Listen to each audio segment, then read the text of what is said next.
दोस्तों,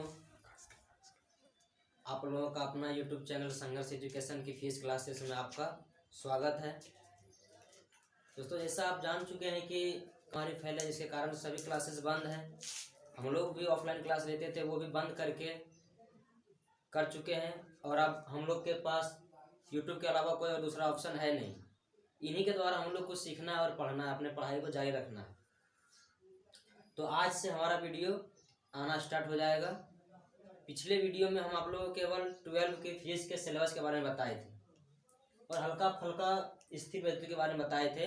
तो आज इसको हम लोग पूरी अच्छी तरह से सीखेंगे और इसका पहला पॉइंट है चार्ज, आवेश। पहला पॉइंट हम लोग का आएगा आवेश। तो उनके बारे में हम लोग थोड़ा जानेंगे कि आवेश है क्या और आवेश का इतिहास क्या है। ये आवेश आखिर खोजा कैसे गया, हमें कैसे पता कि ये आवेश है। तो दोस्तों, पहले हम शुरू करते हैं यहाँ से। फीस का यूनिट 1 जो कि आपका नाम है स्थिर वैद्युतिकी, इंग्लिश नाम है इलेक्ट्रोस्टैटिक, जो कि 8 मार्क्स का आता है। और हम पिछले वीडियो में बताए थे कि जितना इम्पोर्टेंट ये चैप्टर है, जितना इम्पोर्टेंट ये यूनिट है, उतना इम्पोर्टेंट उधर वाला नहीं है। क्यों? इससे रिलेटेड ही आगे हम लोग समझेंगे। अगर ये यूनिट 1 अच्छी तरह से समझ गए तो आगे आने वाले चैप्टर्स भी हम लोग अच्छी तरह से समझ सकते हैं, क्योंकि सारा चैप्टर इसी के ऊपर रिलेटेड है। तो आज से जो हम लोग पढ़ेंगे उसको थोड़ा डीपली पढ़ेंगे और आप लोग स्क्रीनशॉट लेकर के नोट्स भी बना सकते हैं, और नहीं तो हमारे पास इसका नोट्स भी हाथ से लिखा हुआ उपलब्ध है, हम उनको भी PDF बना करके डाल देंगे, आप लोग वहाँ से भी ले सकते हैं। नहीं तो यही चीज़ नोट्स में भी लिखा गया, आप लोग स्क्रीनशॉट ले करके और आप लोग खुद का नोट्स भी बना सकते हैं। तो चलिए हम लोग शुरू करते हैं यूनिट 1 स्थिर वैद्युतिकी। पहले ये जान लेते हैं स्थिर वैद्युतिकी है क्या। तो देखिए, स्थिर का अर्थ होता है रुका हुआ और वैद्युतिकी का अर्थ होता है विद्युत, विद्युत अर्थात चार्ज।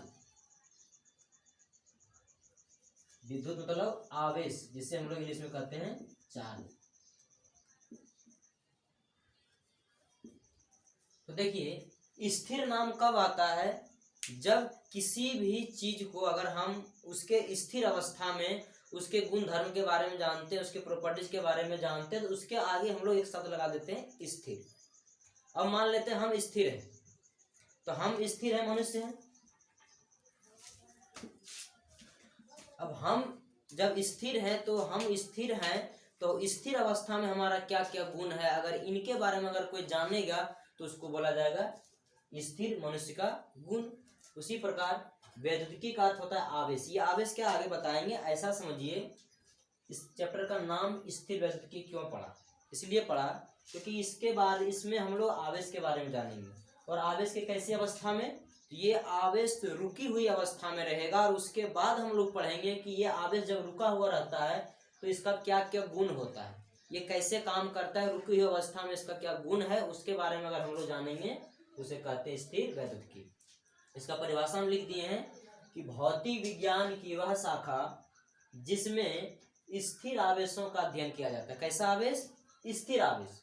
आवेश क्या है आगे बताएंगे। आवेश अगर स्थिर अवस्था में हो और उसको अगर हम लोग उसके बारे में जानकारी हासिल करते हैं तो वो कहलाता है स्थिर वैद्युतिकी।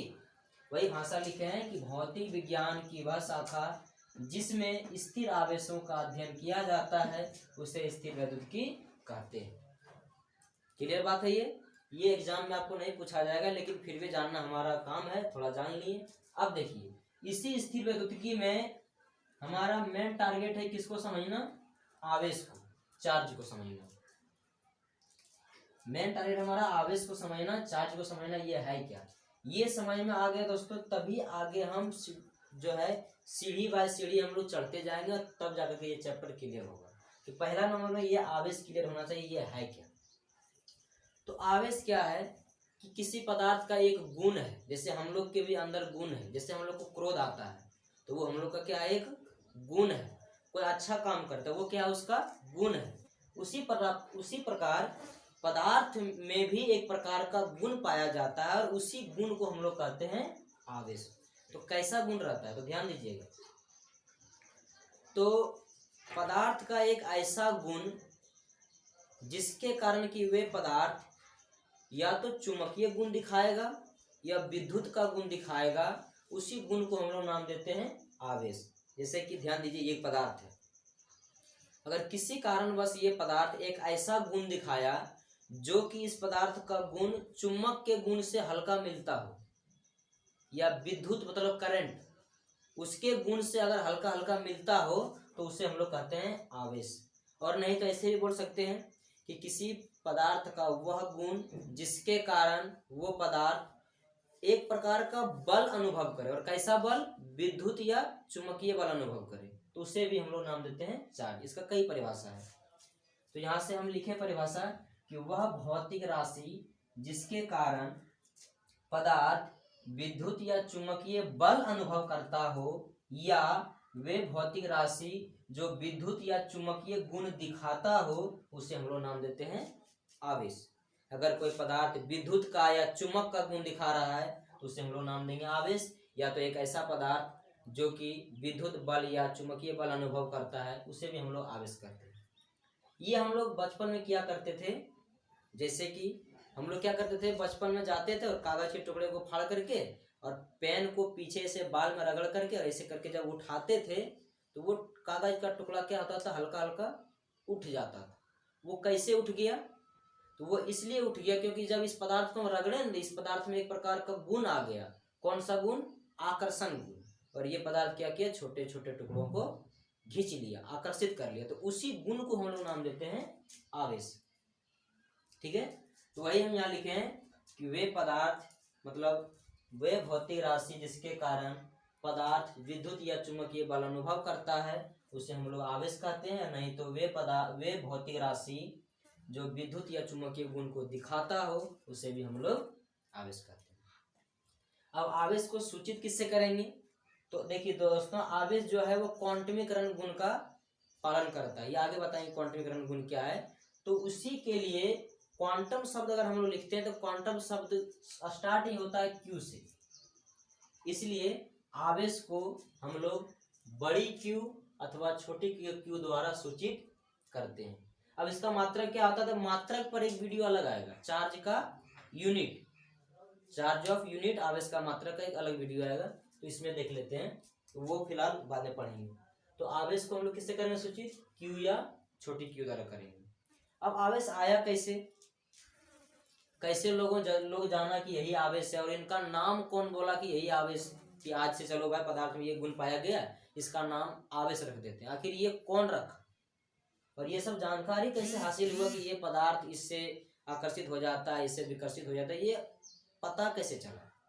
तो वही इतिहास के बारे में देखेंगे थोड़ा कि आवेश का उत्पत्ति कैसे हुआ और कौन कौन सा वैज्ञानिक इसके बारे में बताया। तो देखिए, आवेश के बारे में सर्वप्रथम एक वैज्ञानिक आया, थेल्स, जो कि मैथमेटिक्स का वैज्ञानिक है। इन्होंने सर्वप्रथम क्या देखा, देखिए अंबर एक प्रकार का चिपचिपा पदार्थ होता है जो बाल्टिक सागर के किनारे पाया जाता है। तो उन्होंने क्या देखा कि जब अंबर को, ऊन तो आप लोग जानते हैं, तो जब अंबर को ऊन के साथ जब रगड़ा गया, तो देखा क्या कि वे पदार्थ, वे अंबर कुछ हल्की वस्तुओं को अपनी ओर खींच लिया। सर्वप्रथम थेल्स ने क्या देखा कि किसी कारणवश वो अंबर को ऊन से रगड़े होंगे, और जब वो अंबर को ऊन से रगड़े तो वो क्या पाया कि वे अंबर कुछ हल्के वस्तुओं को अपनी ओर खींच लिया, जैसे कि कागज हो गया या पंख हो गया, पक्षी का जो पंख होता है, वे सब वस्तुओं क्या किया, वो खींच लिया। ये अंबर क्या है आगे बताएंगे, फिलहाल बता देते हैं। अंबर बाल्टिक सागर के किनारे पाए जाने वाला एक चिपचिपा गोंद जैसा चिपचिपा पदार्थ होता है, उसी को हम लोग अंबर कहते हैं।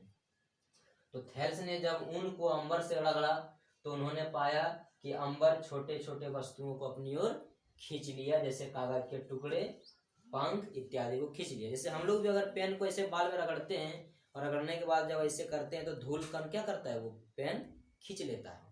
उसी प्रकार वही वो ये देखे, तो ये देखे, इनके बारे में कुछ बताया नहीं, बस ये उतना देख करके रख गए। उसके बाद एक वैज्ञानिक आया, ब्रिटिश वैज्ञानिक था, ये एक डॉक्टर थे, ब्रिटिश का चिकित्सक जिसको कहते हैं, उनका नाम था डॉक्टर गिलबर्ट। उन्होंने क्या पाया कि ये गुण केवल अंबर और ऊन में ही नहीं पाया जाता है, ये वस्तु को खींचने का गुण केवल अंबर और ऊन में ही नहीं पाया जाता, और सारी वस्तुएं है ऐसा, और सारे पदार्थ ऐसा है जिनमें ये गुण भी पाया जाता है। तो उन्होंने क्या देखा कि केवल ऊन और अंबर को रगड़ने से ही वो हल्की वस्तुओं को आकर्षित नहीं कर लेता, उनके अलावा और बहुत सारी पदार्थ है जिसमें ये गुण पाया जाता है। तो उन्होंने कौन कौन सा पदार्थ को खोजा, तो उन्होंने देखा कांच, एवोनाइट, गंधक, गंधक का इस्तेमाल बम में किया जाता है। तो उन्होंने क्या देखा कि अंबर और ऊन की तरह कांच, एवोनाइट, गंधक इत्यादि भी अपना गुण दिखाता है। किसके जैसा? अंबर के जैसा। कुछ जमाने में ये भी देखा गया था कि जब बिल्ली के खाल को रगड़ा जाता था तो बिल्ली के खाल भी हल्के वस्तुओं को अपनी ओर आकर्षित कर लेता था, उस समय ये भी देखा गया था।